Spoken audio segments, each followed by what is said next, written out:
Hebrews 2 verse 1, so we must listen very carefully to the truth we have heard, or we may drift away from it. Makinig ka daw mabuti doon sa katotohanan na naririnig mo. Ano yung katotohanan na yun? It's the good news of God. It's the gospel. It's the word of God.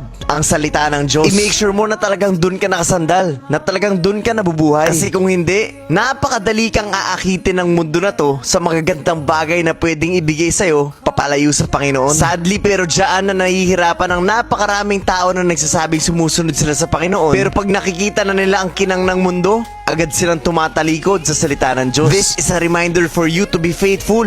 Narinig mo na eh. At kung narinig mo na, hindi yun nagkataon, hindi yun tsamba. Kung hindi pinili ka ng Panginoon para mapakinggan mo ang salita niya. Kaya ikaw na nanonood ngayon, hindi to nagkataon. Ang problema, kahit naririnig mo pag hindi ka talaga nag-focus sa Panginoon, ay napakadali mong dadagitin ang mundo. That's why be very careful. As in extra careful. Kaya kung unti-unti mo nang naiintindihan, huwag ka nang lalayo. Nasa tama ka na. At sana po ay malinaw at naiintindihan niyo po talaga ang mensahe ng video na to.